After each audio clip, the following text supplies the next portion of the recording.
What is up, everyone? Welcome to the premiere episode of the new music podcast, There Can Only Be One. And I'm just going to give you a moment, everyone, to get your Highlander jokes out now. Just take a few seconds, get your best Highlander riff out because this is your only chance you're going to get. Okay? Go. And we're done. Excellent. This is There Can Only Be One, a brand new podcast that goes through the entire studio discography of various artists across all music genres. And joining me for the premiere episode is my lovely wife, Carrie, who most of you will probably have heard on It's Not That Bad. Carrie, how are you doing today? I am doing fantastic. Let's see how I'll be doing in approximately an hour. See if the strength of our marriage is enough to withstand. I didn't realize this was going to end up being a litmus test for our relationship.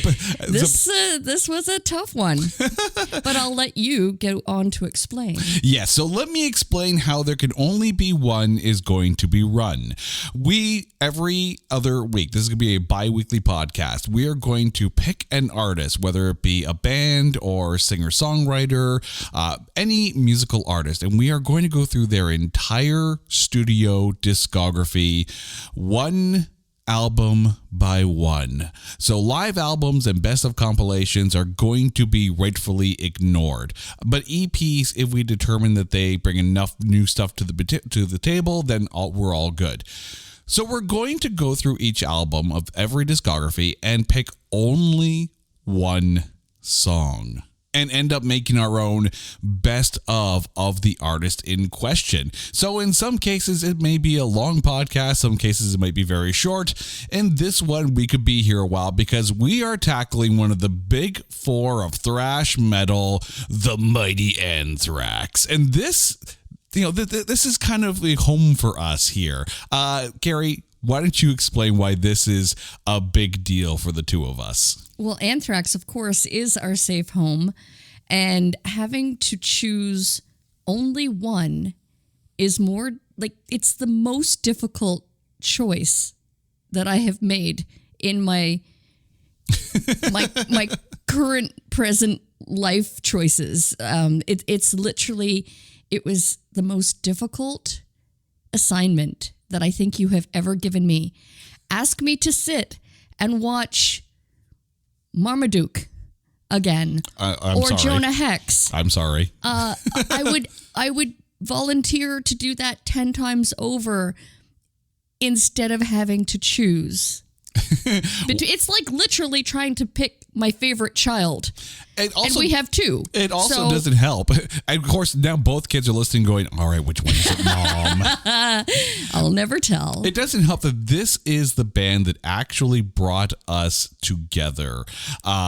We are a couple because of a certain song in this, vast discography of thrash metal. Not only that, but knowing that we listen to music very differently, I have to put the disclaimer out there that is why I question the strength of our marriage surviving this next hour, let's say. I'm kind of foretelling that it might take an hour, might end in some hurt feelings and tears. There's no hurt feelings here. Everyone likes music for the reasons they like the music, and they should never be ashamed for why they like that music. Yeah, but you made me choose. Yeah, well, you made me choose one. Yeah, well, I am evil. I am a benevolent dictator, but it's still a dictator nevertheless. Harsh. By the way, we also had some chime-ins from Twitter, and you can follow us at OnlyOneCast on Twitter, and you can find our shows over at the notthatbadcast.com website because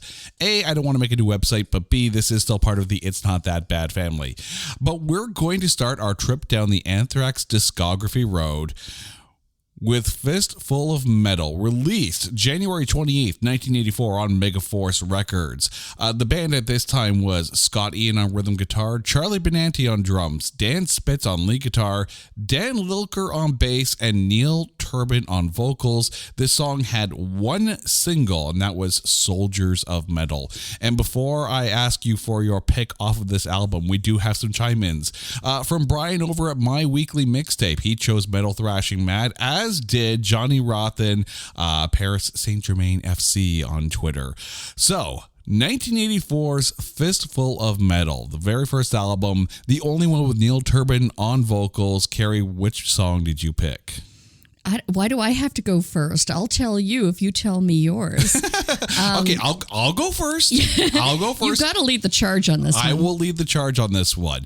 And this was tough because there were certain songs where it's like, I could really go for this. And I'm not trying to slag Neil Turbin on this, but there were certain songs where I'm like, this sounds really, really good. I just wish it was Joey Belladonna singing. This is nothing against Neil Turbin. It's just how it came across to me. But of all the songs on Fistful of Metal, I think the actual song Anthrax was the one that fit his vocals best. It had a great groove to it.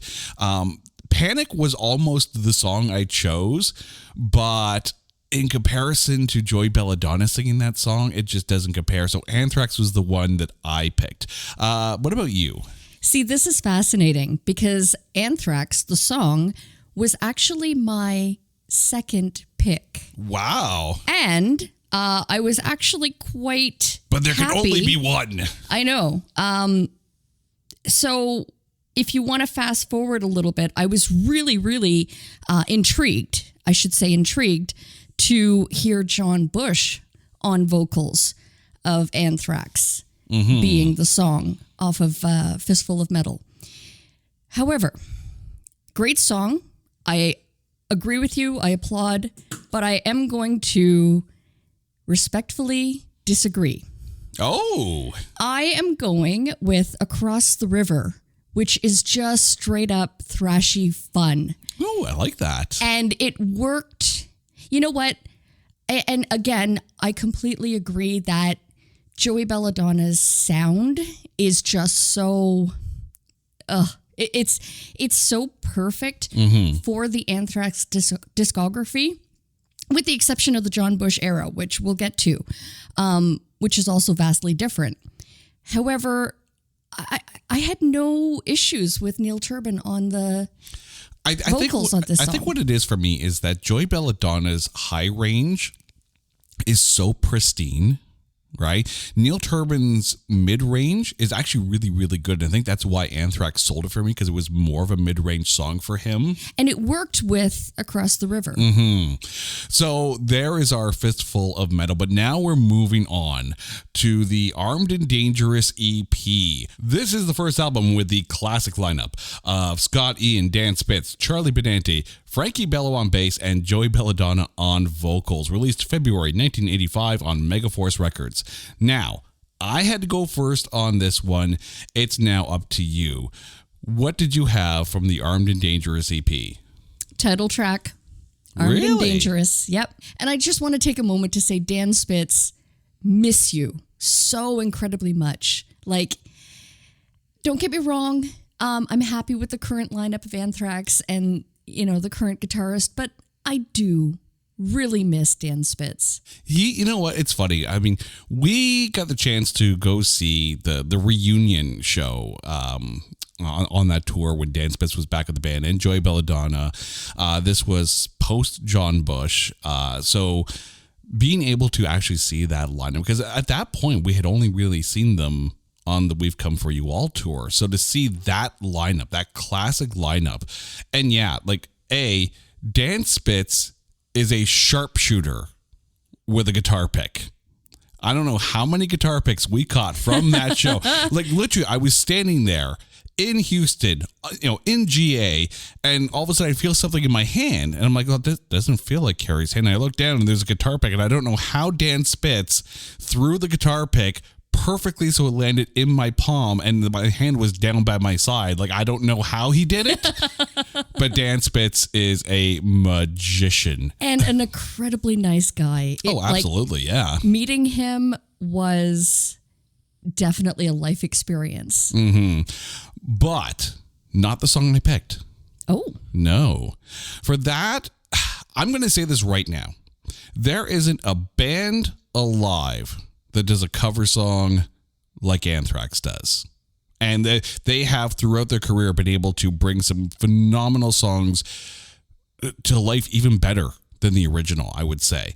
So their cover of God Save the Queen on this EP absolutely kills. Like it was just so fun. It was so, and I was really, again, considering Panic because, of course, Joey Belladonna's vocals really shone through on that one. Like that's how that song should be heard. But God Save the Queen. Like, it's just so much fun. Well, even to double back, their cover of I'm 18 was really good. Yeah.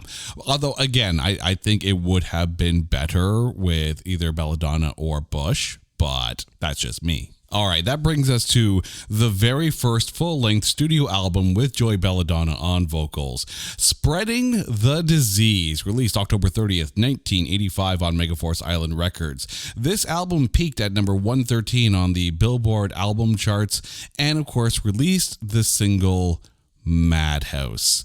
Now, we do have some chime-ins from Twitter on this one as well. My Weekly Mixtape chose Madhouse from that album. Johnny Rothen actually chose AIR off of that album. So this is one of those albums that has a lot of really, really good songs on it. So is this where it starts to get more difficult for you? Yes. And I think the introduction of Joey Belladonna makes it so. But I'm not going to lie, it was... this one wasn't so challenging. I was able to come up with a favorite, and I agree with one of your Twitter feeds. I'm going to let you pick. Ooh. Choose which one I'm selected. I'm thinking it's got to be Madhouse. Oh, really? Really? I'm thinking you're wrong. Wow, you're going with AIR. Yes. Yes, I am. We listen to this album very differently. And hence the test of the strength of our marriage. So why is it AIR? Oh, because, you know what? Because that song comes across so incredibly energetic live. I think, if anything, my decision might be based on one of the, has to be upwards of, 15 plus, 16 plus times that I've seen this band and been incredibly fortunate to just rage to it. And I love it. Excellent. Again, we listen to it very, very differently, but my choice off this album is because of the way it's played live. And it was really sold to me at that show in Houston, the first time I got to see Joey Belladonna live. And you're going to shake your head. I'm going to guess. I think you know what it's going to be. I know. Okay. I know. You know. But it's Medusa. Medusa!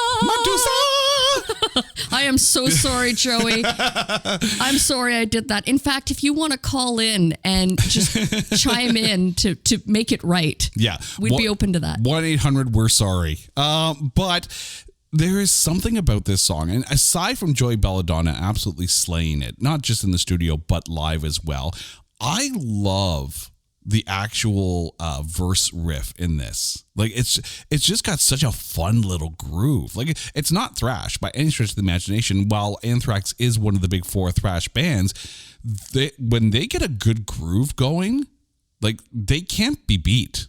They really can't. Like, and it's just such a fun song. And I recognize why it wouldn't be released as a single. I do. But I'm glad it's become a live mainstay because it really does showcase Joey's phenomenal vocals. I agree to that, even though, and yes, having seen it live several times, it's definitely, if I had to pick the song of the show on the set list that I would go to the bar and get a beer, it would be To Medusa. Well, luckily, that's the song you chose to go to the bar, because I'm going to stay in the pit and I'm going to ask you to bring me a beer back.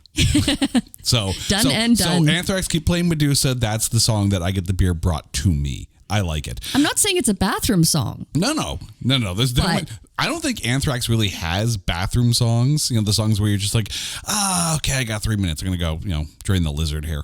But yeah, I just went there. Oh, okay. Moving on to Among the Living.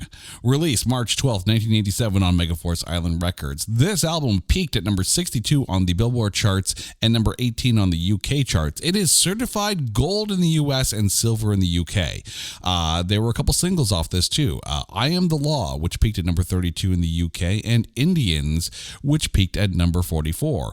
Turning to Twitter, we got some songs here.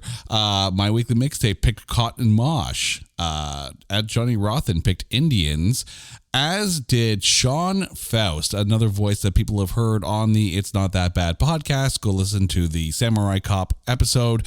Don't watch Samurai Cop, just listen to the episode. I'm going to go first on this one. Please do. Okay, because I have a feeling we're starting to get to the albums that are a little bit tougher for you. This song absolutely slays live every time, and I love when they do it. But it may not be the song that you're thinking of.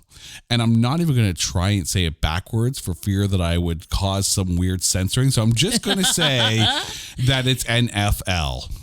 Of course, on Super Bowl Sunday, as we're recording this. As we're recording this, yes. We're releasing it March 1st, so welcome to the show, but we're recording this on Super Bowl Sunday. So NFL, Nice Life. Absolutely love this song. And there's something about Anthrax that's able to build a song that people are just going to chant live. And they are one of the best audience participation bands in the way that they've got these call and answer sections in their choruses. Absolutely love that this song kills it live. Love that it's not necessarily overplayed. Like, it's not in every set list, but when it comes out, it's phenomenal. But now, Among the Living for You was absolutely impossible. This was the most challenging life choice that I have had to make in in the most recent history. It's a total banger. Mm-hmm. Every song is so good that to choose one was impossible. This, of all of the albums, I'm going to put it out there now. I'm going to drop the mic after I say this. This was the most challenging of all of their releases, and I didn't expect that. So I know I have to pick one. Because there can only be one. Right. And I do agree with, my apologies, I forget who chose Caught in a Mosh. That'd be Brian over at My Weekly Mixtape and Playlist Wars. But I agree with Brian. I also want to point out, because you had mentioned live and just the call for the war dance during Indians is like the best. Like, I feel like that meme of Ralph from The Simpsons where he giggles. I'm in danger. I'm in danger. Like when Scott Ian stops playing and says that everybody better get loud.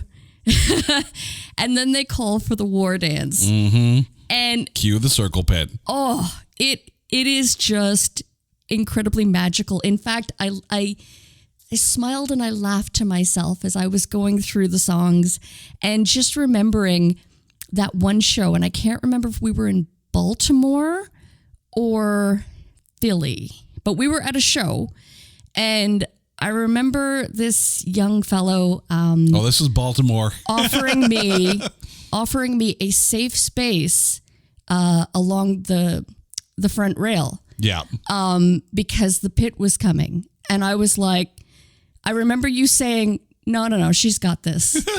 You have to understand, this guy really meant well, right? Like, you have to understand here. My lovely wife is 5 foot tall.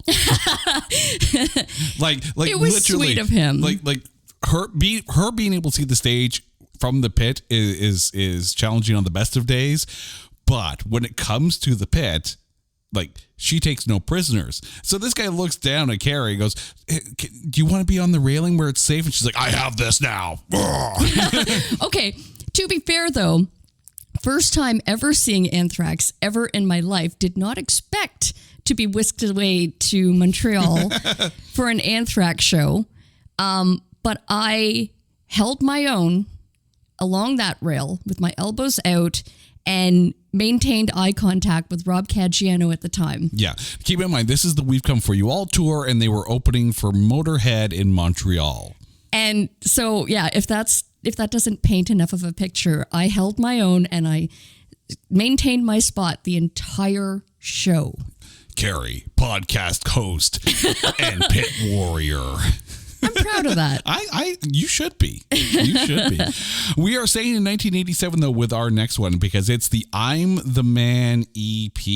Released in 1987 on Megaforce Island Records, peaked at 53 on the Billboard album charts, 20 in the UK, and number 21 in New Zealand. It is certified gold in Canada and platinum in the US. Of course, the song charted at number 21 in New Zealand and 20 in UK. That's because there's like 3 versions of I'm the Man on this album, and there's only 6 songs long, which is, if you're not picking I'm the Man off this album, you don't have much left to pick from.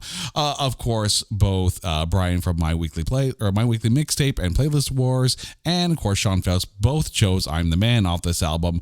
But what did you choose? Okay, but which version? That is a very good question because there's the regular version, there's like the extended cut, and then there's like the live. Mm-hmm. Or is it the radio remixes in there too?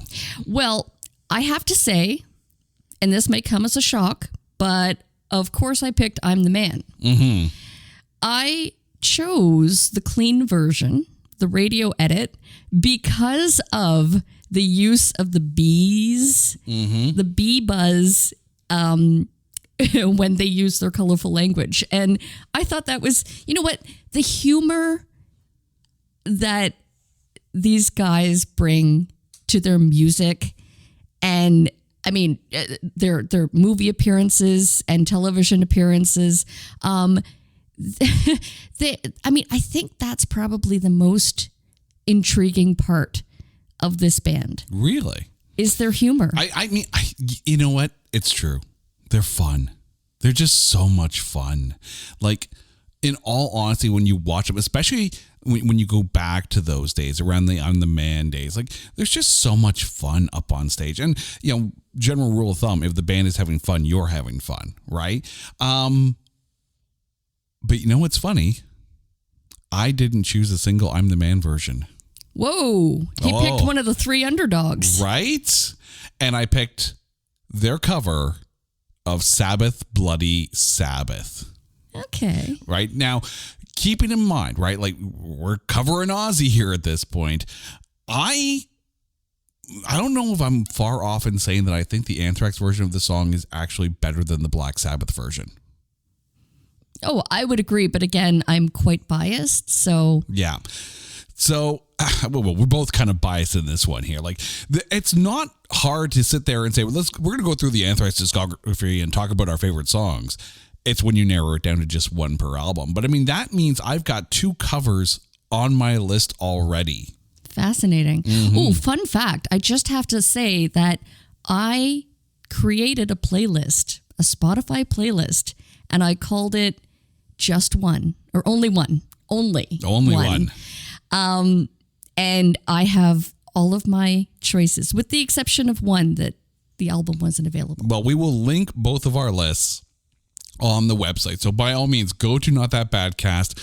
At the top banner where we've got the things, you will see a selection for There Can Only Be One. So go ahead, click on that. You'll see the episodes pop up. And in the pages from that page, you'll see both of our playlists. So by all means, go through, check them out, and see if there's a song on there you might not have initially thought of. And let's see whose list you agree with more. But that being said, when you're picking Anthrax songs, is there really Carrie, wrong? Kerry. Just because there's 5 ways of spelling it. Right. So. But it is going to be interesting to listen to both lists and hear the different musical dynamics in both, because these are 2 very different lists already, which now brings, of course, to 1988 and the State of Euphoria album. Released September 18th, 1988 on Megaforce Island Records. Peaked at number 30 on the Billboard charts, 15 in Germany, 17 in Norway, and 12 in the UK. This album is certified gold in the US, silver in the UK, and gold in Canada. 2 singles off of this one. The first one was Make Me Laugh, that peaked at number 26 in the UK, and Antisocial peaking at number 44 on the UK. Heading over to Twitter, we've got Brian, whose choice was Be All End All, as was Johnny Rothen's. So I'm going to go to you. State of Euphoria. What have you got? You can't beat that cello intro. Be All End All, 1,000%. I agree with the tweets. I agree with Twitter. And I agree with you. That rarely happens. You're right. Be All End All. Like, there's just so much texture to this song. And it's funny because when we were talking about, going through and which albums were tough and not, I said to you that this album was stupid easy for me. Like, that song is there. It goes on the list no matter what. Doesn't matter what else is on that album. Be All End All is actually the be all end all of the songs on that album for me. Was State of Euphoria tough for you though? No, again, because it was a no-brainer. It was like, ooh, okay, this song, done. Mm-hmm. Okay, so let's move on to one of their biggest albums of all time. That's Persistence of Time, released August 21st, 1990 on Megaforce Island Records. This album peaked at number 24 on Billboard, 13 in UK, and number 4 in New Zealand. It is certified gold in the US. The singles released off of this were Got the Time, peaked at number 16 in the UK, In My World, 29 in the UK, and Belly of the Beast.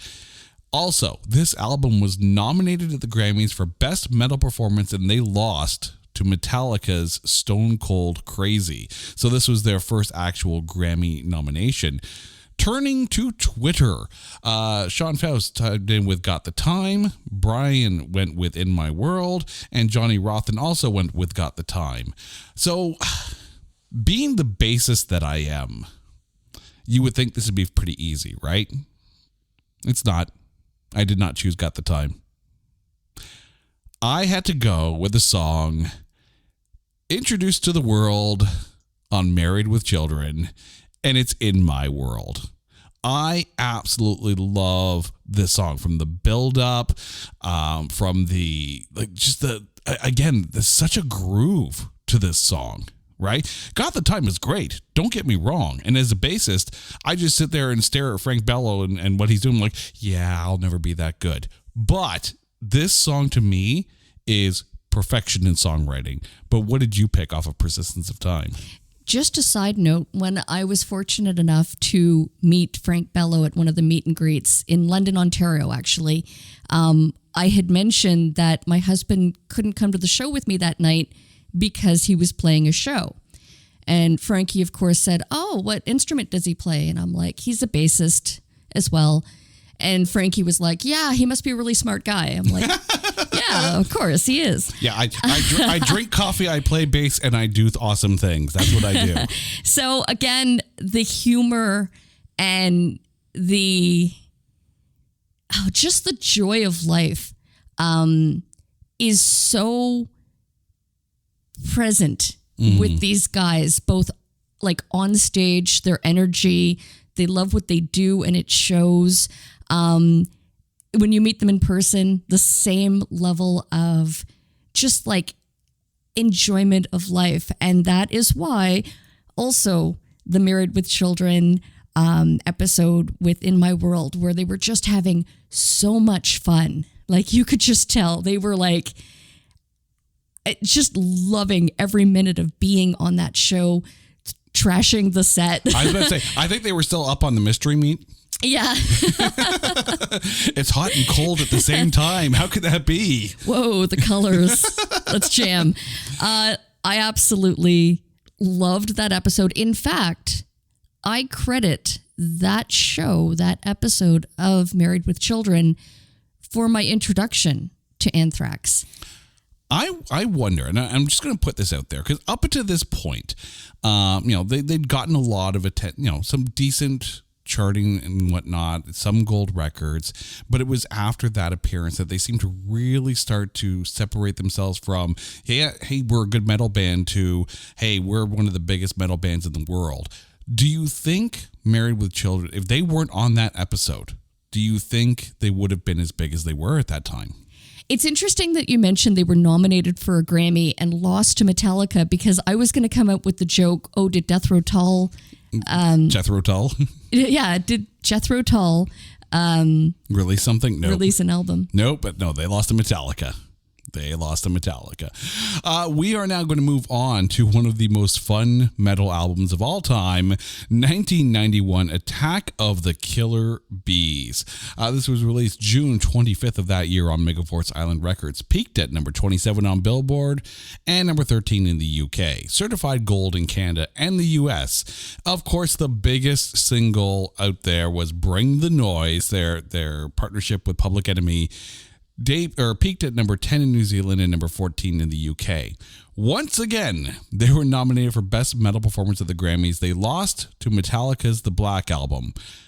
But funny enough, Bring the Noise was also nominated again for Best Metal Performance in 1995 at the Grammys, and they lost again to Soundgarden's Spoon Man. Moving over to Twitter to take a look at who picked what off of Attack of the Killer Bees, Brian picked Bring the Noise with Public Enemy. Sean cheated, and he picked two songs. He picked Bring the Noise and NFB, which, if I'm trying to say that, pronounce it how they've written it, Dalib Nikufison. Very nice. Right? Or nice ballad. Right? Again, there with the censor button, because censoring is always funnier. I do have to point out, by the way, Sean did pick a song that we are not going to cover at all. He threw in Poison My Eyes, which was on the Last Action Hero soundtrack, but because by our rules, if the band is not the primary performer on the soundtrack, we're not actually going to cover it. But I absolutely agree that Poison My Eyes is an absolutely killer song. I freaking love that song. But Attack of the Killer Bees, what did you go with? I have to publicly apologize to Brian and to you, Jason. I did not choose Bring the Noise. Wow. And I know, because I know. To draw back to your Anthrax episode of Playlist Wars, I remember calling you out saying someone on the internet is wrong, and that is my husband, for not giving Bring the Noise its due respect. So here I am. Are you going to be wrong? I am apologizing. No, I'm not wrong, because there's no wrong answers. This is very true. There's only personal choice. But you're apologizing to me on record. This is my ringtone now. This is out there now. It's live and recorded for quality assurance for future replay. I'm pretty sure I'm going to be hearing that many times over, but I'm going to share my choice, and then I'm going to talk about a different song. Okay. So my choice was Pipeline. And I say that because of what it means to me, because my dad is a bassist. My husband's a bassist. When I was growing up, my dad actually sat down with me in high school. I remember I wanted to learn bass. It seemed like a no-brainer. But as Jay mentioned, I'm 5 foot tall and my fingers are tiny wee. So I wasn't very good at bass, but I tried. And my dad tried to teach me how to play Pipeline. So again, that song had to be my selection. Even though I do want to point out, again, the humor of these guys and starting up a posse is definitely a notable mention, but not my choice. My choice is Pipeline. And correct me if I'm wrong. I might have a faded memory of this, but if I remember correctly, the Columbia House version of this album, of this cassette, does not have Starting Up a Posse on it, because they would just have to censor the crap out of it, because Columbia House did their best to not, or at least to put out clean versions of the album. I seem to remember versions of this album without that song on it. It's quite possible, because I was going to definitely put a shout out to both Married with Children for introducing me to Anthrax, and to Columbia House for building up my cassette collection of Anthrax cassettes. You still owe them, though, for that 14 cassettes for a penny, don't you? Yeah. I hope they never find me. Yep, Columbia House of Shame. Can you imagine the interest that I would owe them on 20 plus years? Yeah, that's a failed business model. I must be up to at least 50 cents by now. Probably, yeah. You know what's funny? I almost went with Milk. Ode to Billy, because again, this is another one of those songs where I tried to teach myself this song on bass, and keeping in mind that when I was teaching myself this song on bass, I was in high school playing on an upright bass. So while everyone's practicing their classical music for performances, I'm sitting there freaking No More Tears and Milk Ode to Billy. But I had to correct my my negligence apparently on the Playlist Wars episode. I did go with Bring the Noise in this one because it's such a banger, right? It really is. I thought going into this album that I wasn't going to find myself picking Bring the Noise. And there were a few songs that, again, Milk Ode to Billy was one of them. Their cover of Parasite was also on my on my short list. But yeah, every time I kept on coming back to Bring the Noise. I didn't even pick I'm the Man the first time, and I didn't pick him this time either. But yeah, for Bring the Noise, considering how many times this song has been used, and it was used in Tony Hawk Pro Skater, I think it was Volume 2. If I remember correctly, it was used in WWE, one of their video games or something like that. This song transcended so much for them. It was huge. It really was a song of that year and that moment in music history. Yeah, boy.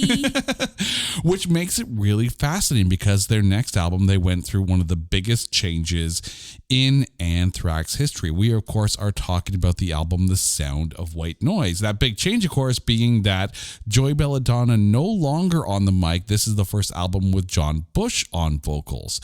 This album was released May 25, 1993 on Elektra Records. So again, they've actually changed record labels at this point too.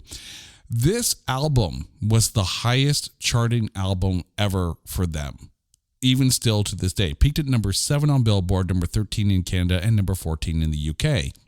It is certified gold in Canada and the US. Had a number of singles as well, too, including the songs Only, which peaked at number 26 on the Billboard mainstream rock charts and 36 in the UK. Room for One More, Black Lodge, which peaked at number 38 on the Billboard mainstream rock charts and number 53 in the UK, and High Pro Glow. This song, when you consider when a band changes singers, you sit there and you have a lot of people going, oh, it's not the original singer. First of all, we love Belladonna era and Bush era equally. And if you're just a true fan of the band, both were perfect for the band at the time. Both have phenomenal songs in their discography, and Sound of White Noise really catapulted them at a time when metal from the 80s wasn't exactly getting a lot of airplay, because this is 1993. This is when grunge is really coming in, and I think John Bush was probably the best vocalist for them at the time, despite the fact that Joey Belladonna sounds really good singing Only, and there's a bunch of songs from the Bush era that he would kill on, just like John Bush killed songs of the Joey Belladonna era. So much good. But Sound of White Noise, for you, what song did you pick? I don't intend to offend. I just offend with my intent. I didn't choose a single one of the singles off of the album, but for me, it's all about Burst. Fascinating. I love that pick, though. Mm-hmm. That is a great pick. It was a tough one. When I first looked at the track listing, I went with High Pro Glow. Mm-hmm. I wrote it down, and then I was like, wait, no. So I listened through all of the tracks, and when I came across Burst, I don't know what it is. You know, when there's a song that becomes like the soundtrack to your youth, and for whatever reason, I just have always been drawn back to the song. So went with it. I almost didn't go with one of the singles. Potter's Field was definitely on my short list, but every time I go to that album, right? If you're saying let's listen to Sound of White Noise, the first song I am putting on is Room for One More. Absolutely. Like, Only is a good song, and I do love that they're starting to bring that back into the set list. But Room for One More, right? It's just such a monster riff, right? And the intro as well, when you've got like Charlie on the drums, like just really building it up. And I think even more so than Only, this is where John Bush really showed what he was going to bring to Anthrax. Like, knocked this one right out of the park. And I'm surprised this one wasn't bigger than the other singles on it. Going over to Twitter, Sean Faust picked Only. Brian from My Weekly Mixtape also picked Only, as did Johnny Rothen. That, like, we had a trifecta basically on Twitter. All three guys chose Only. We didn't pick them. Sorry, guys. Sorry. But of course, these are our only one songs. Now we're going to move to 1995. And for me, I'm going to say this right now, for me, of any Anthrax album, I think this is the one that I played the most. Like, I'm surprised I didn't wear out the cassette in my Walkman. That's how much Stomp 442 got played. The album was released October 24th, 1995. Bit of a change to the lineup, though. Dan Spitz now out of the band, and Paul Crook is on lead guitar with a little bit of additional guitar work from one Dimebag Darrell. This album peaked at number 47 on the Billboard charts and number 77 in the UK. There were a couple of singles released on this one here, Fueled and Nothing. And Nothing actually peaked at number 51 in Australia and number 89 in the UK. Now, Twitter has also chimed in on this one. Brian over at My Weekly Mixtape chimed in with Random Acts of Senseless Violence, and Johnny Rothen chimed in with Fueled. Now, I'm going to hand this one over to you. What song off of Stomp 442 did you select? This one is without a doubt going to the song Bear. Really? Yeah. I love this song. I'm always drawn to it every time I play the CD. And yes, I do still play the CD in my car, in spite of having... You also have a CD player in your car still. Oh, yeah. Well, also have VHS machines at the house, but right? I digress. No, you know what? I love this song. I love the build up. I love that it starts so mellow and melodic, and then just has that in your face, like, pent up aggression. You know, it's funny. And I need to point out that I got the chance to appear on the Playlist Wars podcast with our good friends, Brian and Gomez, and talking about Anthrax. And we were talking about this album. And on that show, I mentioned that this album, Stomp 442, is one song away from being a front to back, all killer, no filler album. Bear is the one song that I would remove off of that album. Oh, harsh. I know it's harsh. But hear me out. Let me explain why. And I say this knowing full well that I listen to Dream Theater on a regular basis. So normally time changes and mood changes in music mid-song don't normally throw me off that much. But here it did. It kind of felt a little... not necessarily disjointed, but I'm going to say disjointed because I have a horrible grasp of the English language and it's failing me at this point to come up with a better word for it. I love the first part of the song. I love the up-tempo part of the song. It feels like two separate songs that are kind of franken-songed together. Again, I look at it like a split personality thing, you know, like the good and the evil in all of us. See, I would take a look at a song like Creep from Radiohead as being that kind of Jekyll and Hyde kind of song where it's got the quiet and the loud. And I think it's maybe not necessarily the transition to the up part. It's the attempt to come back down at the end of that song, because it feels like not cut and paste, but it does an emotional roller coaster. Maybe I need to revisit this song and give it another listen and put myself in that headspace, and stop looking at it like a musician and start looking at it or listening to it, trying to understand the emotion of the song, because you can actually listen to songs differently. And a musician is going to listen to that song and hear certain things like chord changes, phrasing, time signature changes, tempo changes, and the like. And they're not going to be able to disassociate themselves from the writing of the song itself, at least as far as the emotion goes. While people who listen to the song emotionally couldn't give two tosses about the musicality behind the composition of the song. So it's fascinating because, I'm a musician, you're not, and we do listen to these songs very, very differently. So, I mean, if you haven't figured it out by now, I'm not picking Bear as my song off of Stomp 442, but I am going to go, and I have to agree with Brian on this one, Random Acts of Senseless Violence, the first song off the album.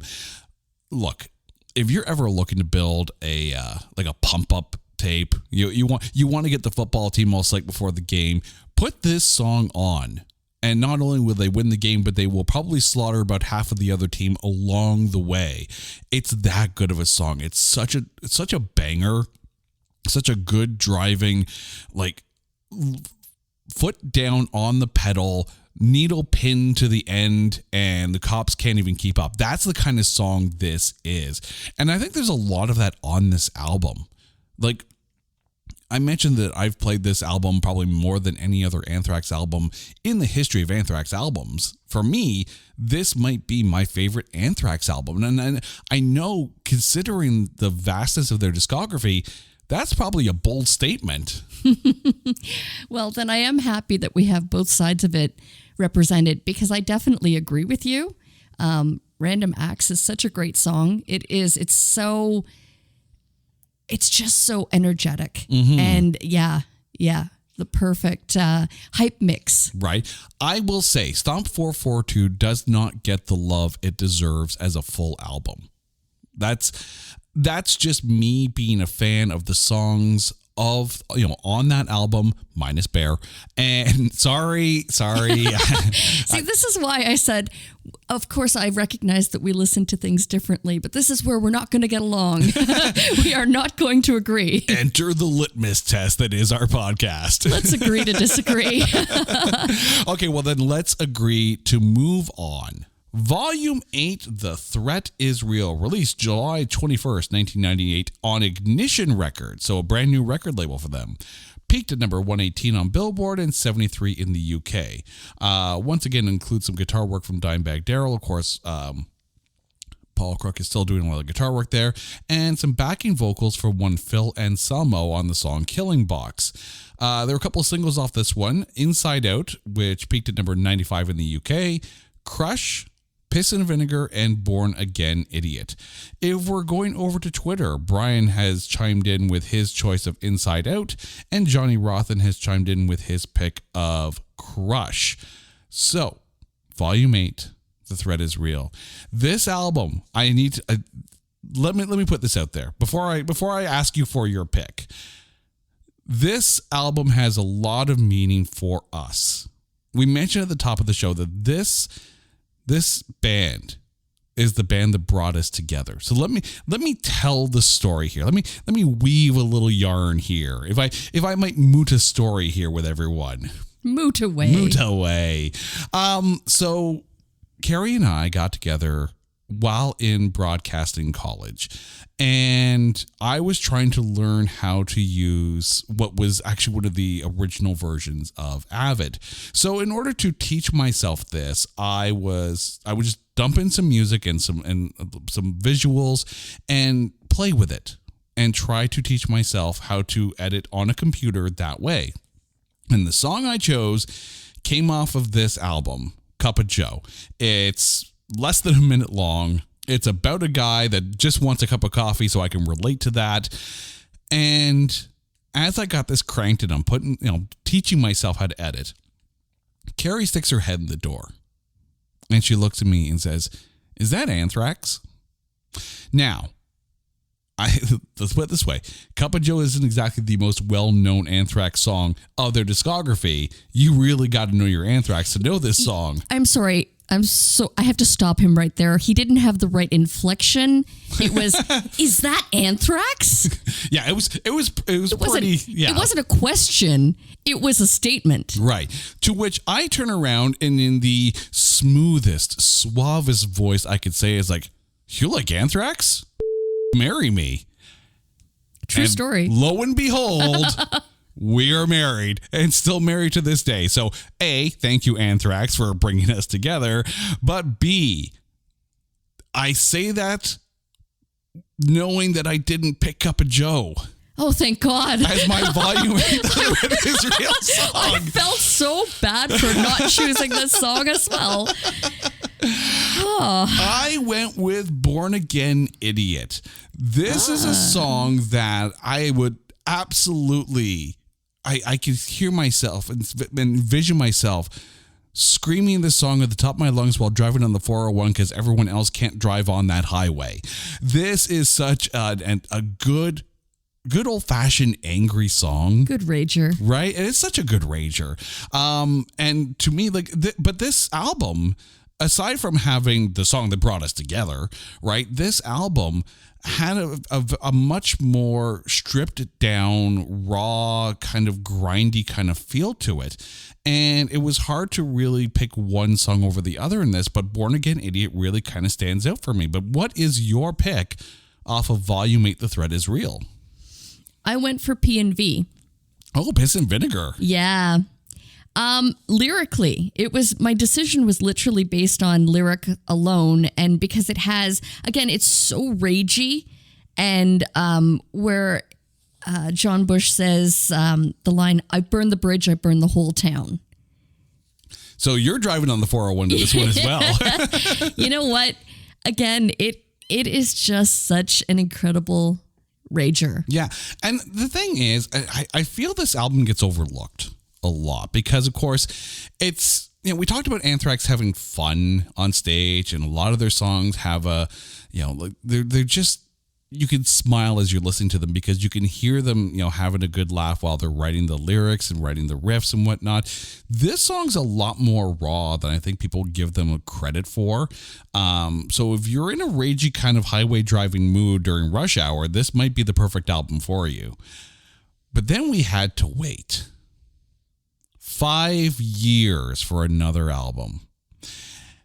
But what we got, holy, it was good, because they came back with We've Come For You All, released May 6, 2003 on Sanctuary Records. This is the first album with one Rob Caggiano on lead guitar. The album peaked at number 122 on Billboard and 102 in the UK. Had singles Taking the Music Back, Safe Home, and What Doesn't Die. This album was nominated at the California Music Awards for Outstanding Hard Rock Album, somehow lost to Blink-182. What? In 2004, Anthrax won the Spirit of Rock Award at the Kerrang Awards, and in 2005, they won the Best Metal Band Award at the Metal Hammer Golden Gods Award. So that's kind of in that tour cycle kind of vein. Looking at Twitter, Brian chimed in with Refuse to Be Denied, and Johnny Rothen chose Safe Home. So I look to you. We've Come For You All. What have you got? You know what? I am a 50-50 split with Twitter, and I still can't choose. Like right now, sitting here, I have both songs, Refuse to Be Denied and Safe Home, written down. But there can only be one. Both for very different reason. Mm-hmm. So, yeah. I mean, I'll tell you what. I think I'm going to say my pick. Okay. And by the time I'm done, you will have to have chosen because you only get one pick. Mm-hmm. There can only be one. Mm. Highlander rules on this one here. More like House of the Dragon. But no, it's kind of funny because when you think about it, and one of the things, anyone who's asked me about this show, I kind of explain it as it's NHL All-Star Game rules, in that every team has to have one player at the game. So in this case, every studio album has to have one song on the list. You can't skip any of them, and you can't double down on any of them. But I went with Nobody Knows Anything. I talked about how with Medusa, it's kind of like a showcase for Joey Belladonna. Nobody Knows Anything, to me, is an absolute, like, put it up on the wall with a big bright red arrow pointed to it with a sign that says, this is why Charlie Benante is one of the greatest drummers in metal today. And always has been. The drum work that he does on this song and how it builds up through the whole song. Like, you know, it starts off with a fun little skip beat kind of thing. By the time you get to the end and these little drum solos that would be in it, you're like, I don't know how many did they have an octopus come in, teach it how to hold drumsticks and have it hit every drum simultaneously at the same time, because that's kind of what it sounds like. I'm not quite sure if Charlie Benante is human in his drumming, but I'm pretty darn skippy he's got some octopus arms in there somewhere. There is a lot going on the drums in that song. It's a monster beat. Like an absolute monster beat. And again, this is another song that really showcases John Bush and the good that he brought to Anthrax. So now that I've put out my Nobody Knows Anything, the Jon Snow of Anthrax songs, you have to choose now. So which song have you chosen from We've Come For You All? I'm ready. Okay. I'm ready. Because, Jay, you have always been my safe home. Oh, I love that. And I was actually... to supplement my choice, because I really couldn't choose. I was really that stuck I was literally right down the line of 50-50. I read an article where Scott Ian was interviewed about this album and the story and the meaning behind each one of the songs. And just hearing, again, you know, he was saying that for the first time in his life, he was reflecting on the last 3 years of his marriage to Pearl, Meatloaf's daughter, and just that everything in his life was so perfect. So he was drawing from that present moment. Mm-hmm. And you know what? It's such a lovely song. So yeah, I have to go with it. And you know what's funny? Two things about Safe Home. A, it's one of the few Anthrax songs that I know of that really translates well to an acoustic guitar from like the full band version. Like if you are lucky enough to hear the acoustic version of Safe Home, it is haunting. It's a really, really good song.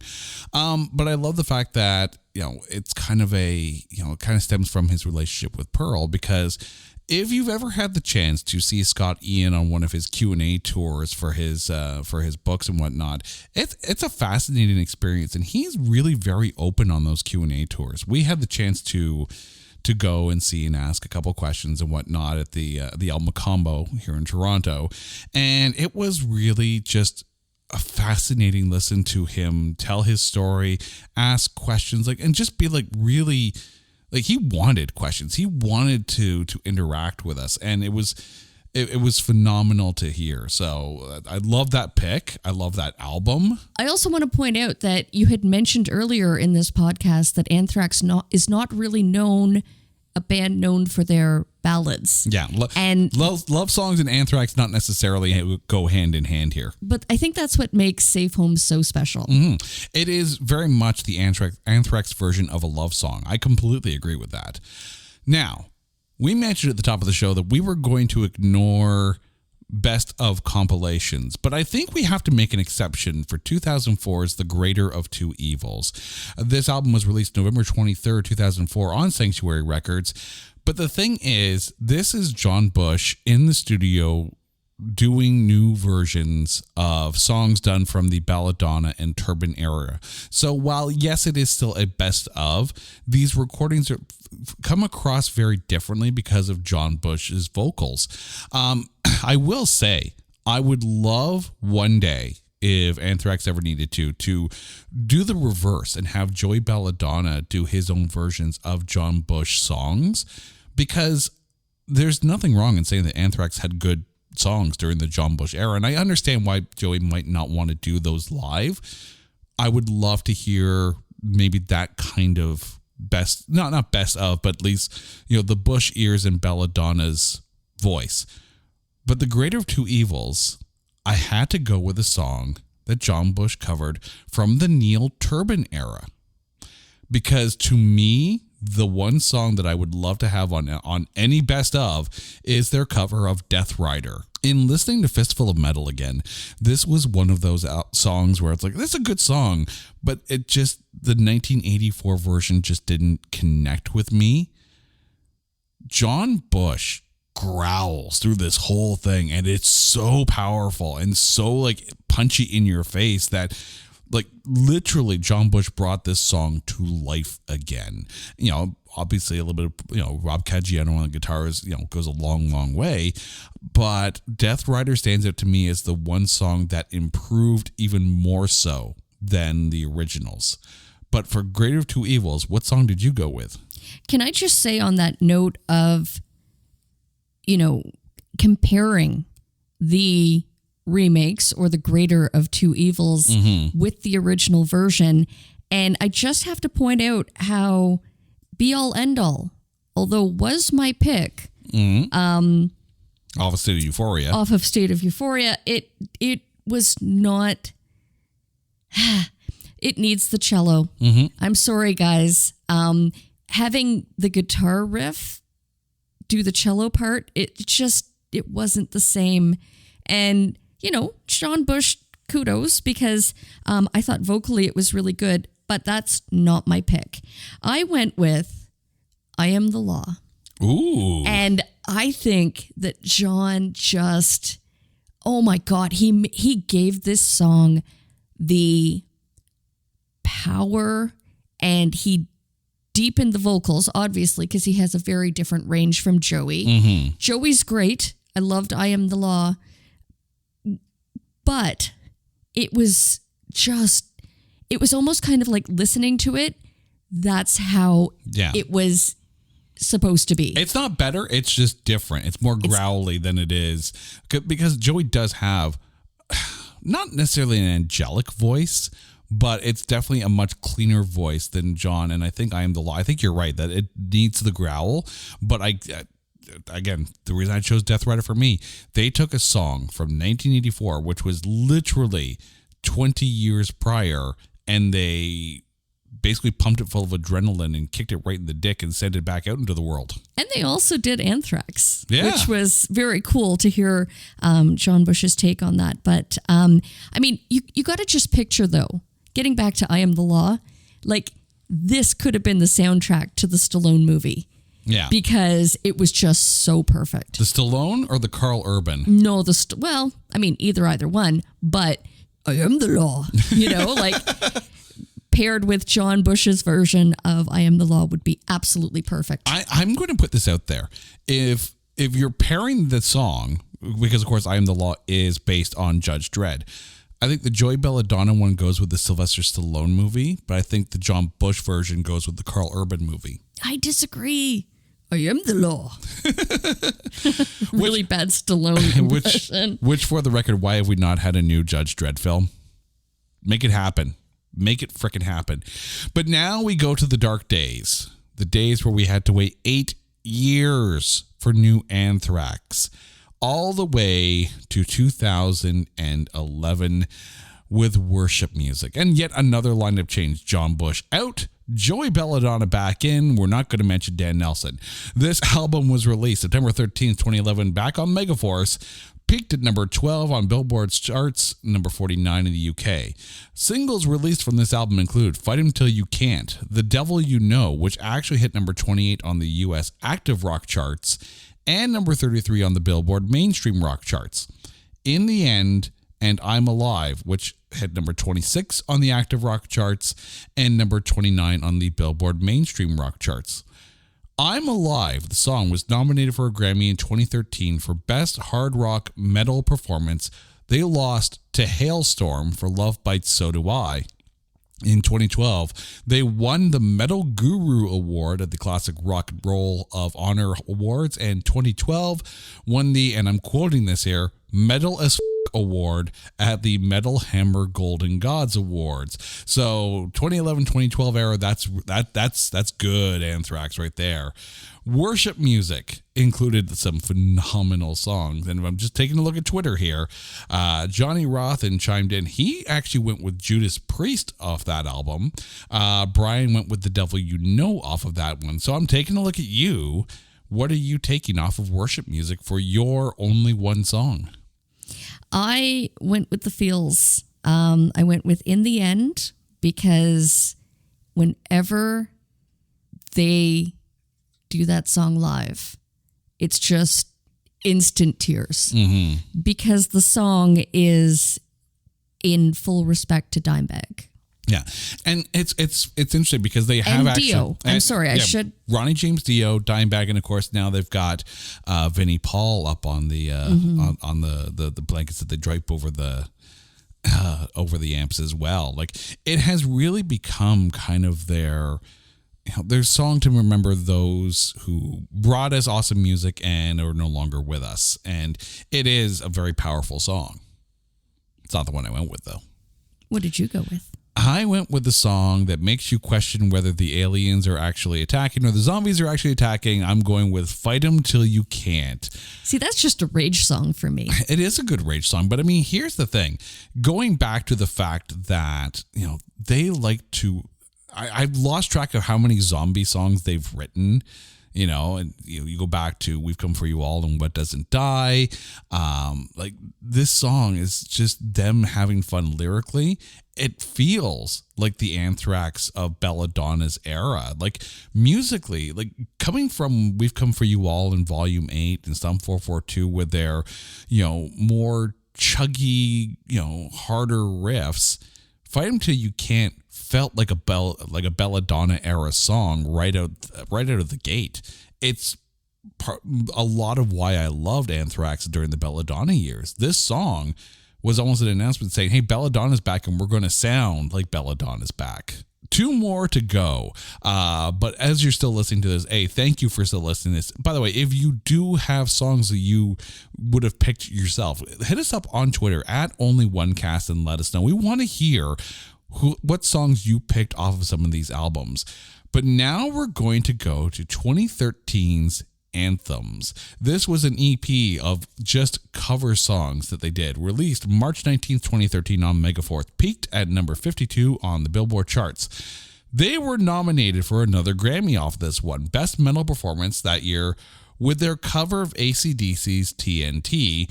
They lost to Black Sabbath for God Is Dead. So in listening to this collection of covers from bands that they adore and admire, what song stood out for you on Anthems? I have to say I'm so incredibly happy that they did Crawl because originally it was a tough choice to not choose it for worship music. You're cheating, kind of. You're taking the song that was kind of re-released off this one that came from worship music.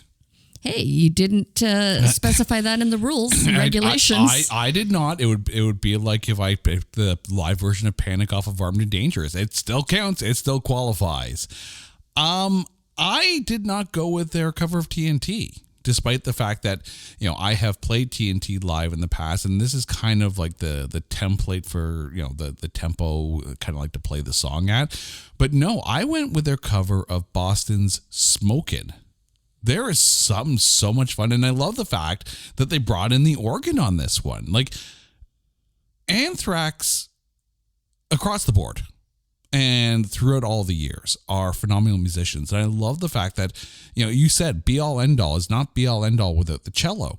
There are certain songs that aren't those songs without certain instruments, and they needed that organ for Smokin'. And holy crap, if it's not a drive fast song, like I can see it now. If you ever get pulled over for speeding and this song is on the radio, just point to the song and I'm sure the cop will sit there and go, I understand, on your way. I wonder if that would work. It might. It'd be better than me flashing my boobs. Because that never works. mean, once they stop throwing up, they just hand me the ticket. But yeah, like, again, no one does covers like Anthrax does because they do them and they own them. And in a lot of cases, the songs are better than the original. This brings us to the last album on the list, and that is For All Kings, released February 26, 2016 on Megaforce Records. Yet another lineup change, because this is the first studio album with John Dene on lead guitar. Peaked at number 9 on the Billboard album charts and number 21 in the UK. Singles released from this were Evil Twin, Breathing Lightning, which peaked at number 33 on the Billboard mainstream rock charts, and Monster at the End. The band won the Best Heavy Melodic Metal Album of the Year that year at the 2016 Metal Storm Awards. They also won the Revolver Innovator Award at the Revolver Music Awards. They won the Inspiration Award at the Metal Hammer Golden Gods Awards that year and at the Loudwire Awards in 2017, so that still falls in this album cycle. They were nominated for Best Live Band. They lost to Iron Maiden. Charlie Benanti was nominated as Best Drummer. He lost to Mario Duplantier of Gojira. And Frank Bello was nominated for Best Bassist. He lost to Steve Harris, of course, of Iron Maiden. But we can't really lose by picking any of the songs off of this album. So off of For All Kings, I'm going to go first because this was another tough one for me. Not in the way that Volume 8, everything kind of felt the same. There was a lot of difference, and I think there's something about John Dene in the mix that changes the songwriting a touch. So for me, this album took a listen or two to get to, but once you get through those 2 listens, it's like, okay, no, it's all good.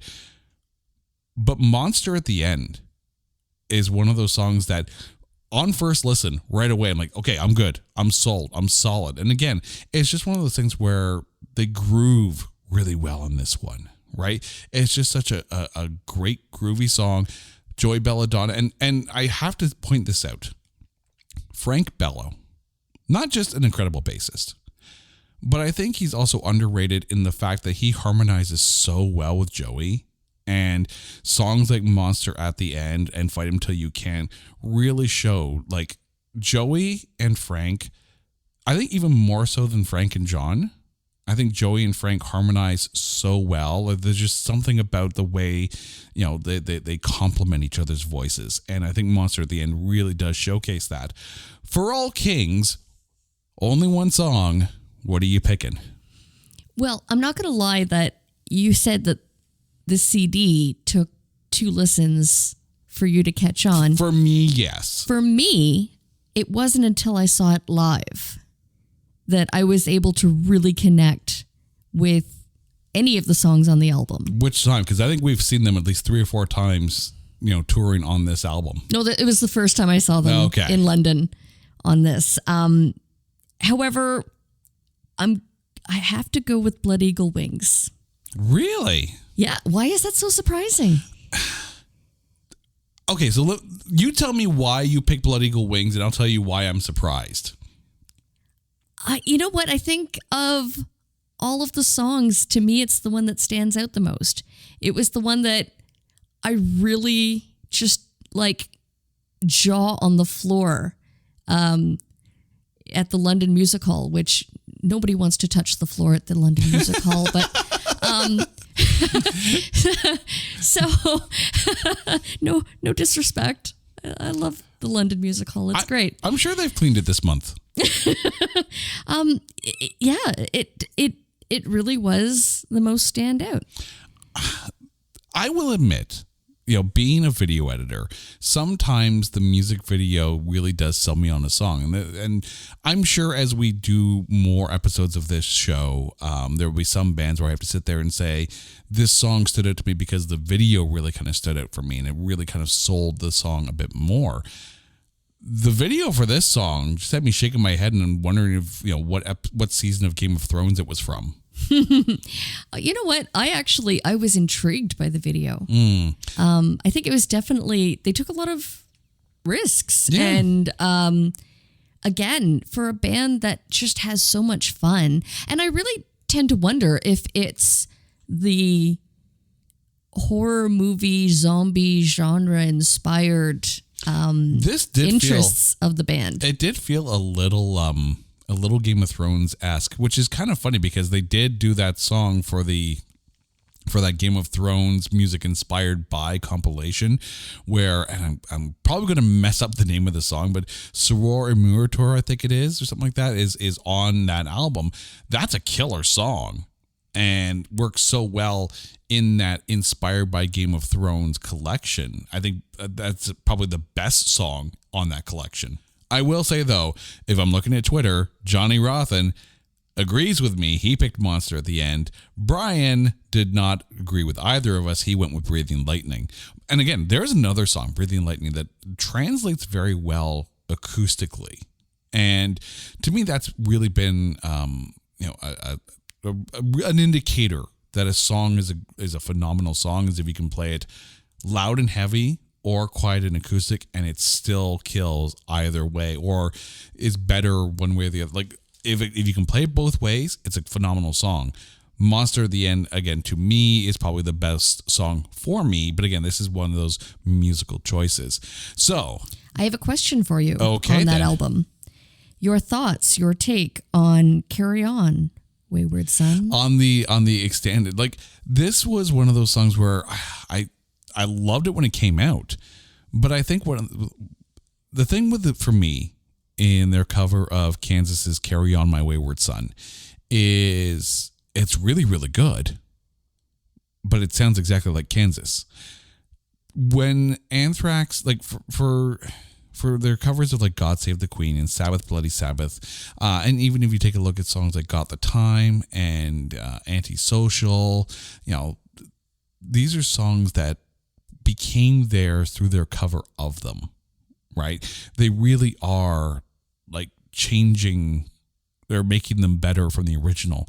I think Carry On My Wayward Son is a phenomenal cover of the song, but very true to what Kansas did. But so nice to hear Joey's voice on it. Oh, Joey Belladonna, I know he's been talking about doing some recording because he's got a Journey tribute. And, let's be honest, Joey Belladonna slays. Like, there are videos out there where he jumps on stage with Steel Panther and does Don't Stop Believing. Joey Belladonna is a freaking phenomenal vocal talent that I only wish I could have a voice like that. So if and when he ever does that Journey tribute album, I'm buying it.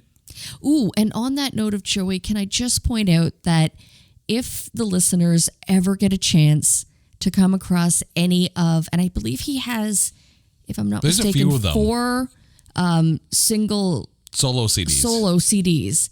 They are so good, each and every single one of them. And I own all 4? all of them. All individually, lovingly autographed, because that's the kind of guy that Joey is. He was just literally selling his own merch at a show in Toronto, and a very small club. The funny thing is, they got to the show, and for some reason their drummer couldn't make it across the border. So Joey actually sat in and played drums for the whole show while singing. Joey Belladonna is a freaking talented individual. He's way too talented, but he's also really, like, we've been very fortunate enough to meet some of our rock heroes, being able to meet Anthrax a couple of times at meet and greets, meeting Kevin Martin from Candlebox, who was just a gem. Joey Belladonna is honestly one of the nicest people we've ever met from the rock world. He is super, super humble and consistent. Mm-hmm. Like, every time we've had the pleasure of meeting and speaking with him, it's just on the level. Like, he is just genuinely so incredibly kind and caring of his fans. Like, he's the best. And he wasn't even upset with me that I think I worked a double shift and I started to fall asleep before he hit the stage, and he was kind enough to wake me up before the show started. But he got a kick out of it. Again, he's such a lovely man, and I'm absolutely honored to have had the privilege to have ever met him several times. So now comes the moment, because we've done our one song per album. So now comes the big task here. Of all of these songs, there can only be one. If you had to listen to only one Anthrax song from the songs that you have picked here, okay, which one would it be? So I'll go first here.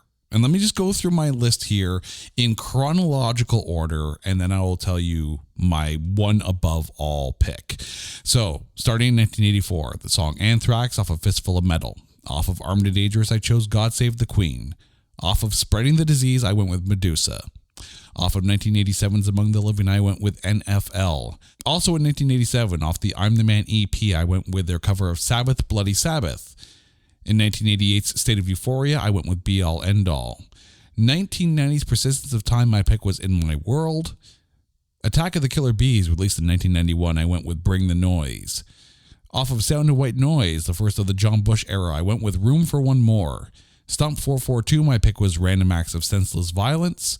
Volume 8, The Threat Is Real, the song was Born Again Idiot. 2003's We'd Come For You All, my song was Nobody Knows Anything. 2004's The Greater of Two Evils, I went with Death Rider. Off of Worship Music, I picked Fight 'Em Till You Can't. Off of Anthems, I went with Smokin'. And off of 2016's For All Kings, I went with Monster at the End. And as I say 2016, I realize we're now, 7 years due for some new Anthrax. So hurry up, I believe guys. it's coming. It's coming soon. It's coming soon. But if I had to pick one song from all of those, and that's tough. That is tough. But I think out of all of that, I'm going to go with Be All End All of 1988's State of Euphoria. Again, you're right. The cello absolutely kills it. The production, the whole song, all the way through. So that is my one above all pick. But now, go through your list, and then if there can only be one, what song is it? From Fistful of Metal, I chose Across the River. Armed and Dangerous was the title track song that I selected. AIR from Spreading the Disease. Among the Living was the tough one for me, as the entire album is a banger, but I went with Cotton Amash. I went with I'm the Man, one of the three versions. I went with the censored one, because I liked the use of the B sound. I went with Be All End All from State of Euphoria. Pipeline was my choice on Attack of the Killer Bees, although that was a very challenging choice from Bring the Noise and Starting Up a Posse being honorable mentions. In My World from Persistence of Time. I went with Burst from Sound of White Noise and Bear from Stomp 442. I went with Piss and Vinegar from Volume 8. From We've Come For You All, I went with Safe Home. After a very difficult 50-50 split shared with Refuse to Be Denied, which is another banger. It's just the perfect rager song.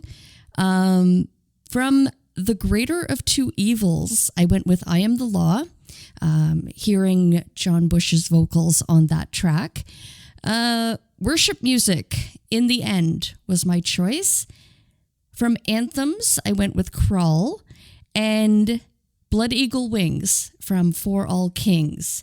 Okay, so out of my list, and because I'm pretty sure that I can't pick the song that started it all, Cup of Joe, I have to go with Safe Home.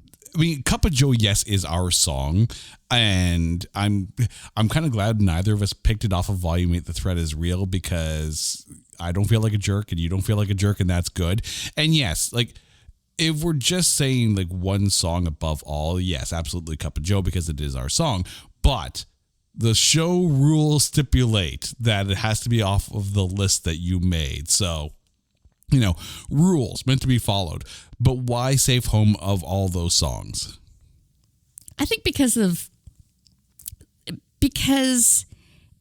as we mentioned, Anthrax is not known as a ballad band, but it's just such a lovely song. And it's so incredibly different from, I mean, quite literally, how many greatest hits have AIR, Caught in a Mosh, Keep It in the Family, Belly of the Beast, like the same bangers of songs are, quite often overused. I mean, Be All End All is a fantastic song, but, it does get played all the time. It's just that Safe Home is so lovely, first of all, and it's so incredibly different. Mm-hmm. I will say too, like in listening to that song, if they were ever to pull that out live now with Joey, this is one of those songs where Joey would absolutely slay doing that song. And furthermore, I picked Safe Home because I didn't throw Black Lodge into the mix in the first part of the show. So if I'm looking for a ballad, I mean, aside from nice ballad, I'm going to go with Safe Home. I will say, too, if we ever went to an Anthrax show and these songs were their set list, that would be a killer night. An absolutely killer night. But Carrie, thank you for joining me on the very first episode of There Can Only Be One and playing along despite the hard choices you had to make in only picking one song per album. And to you, our listeners, thank you for listening to the premiere episode of There Can Only Be One. If you want to chime in with us, you can find us on Twitter at OnlyOneCast. And if you want to find all of our back episodes, you can find them on wherever. Well, not back episodes of this one because this is the first one, but in future, if you're listening to other episodes, you could find them all wherever you get your podcasts and on our website at notthatbadcast.com. Until next time, I'm Jay, she's Carrie. You guys are awesome. This is There Can Only Be One. Until next time, everyone, take care.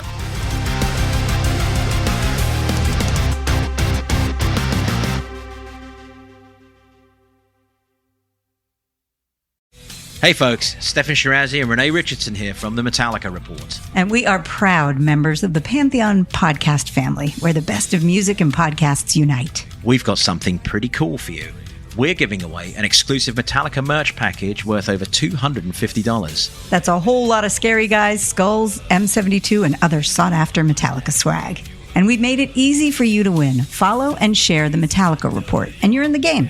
Go to pantheonpodcast.com/Metallica, enter your email, and hit that button to be entered to win. And just like that, you're eligible for our monthly exclusive Metallica merch package. And guess what, rockers? You can enter every month, so just do it. And while we love our global brothers and sisters, the lawyers won't let us ship outside the U.S.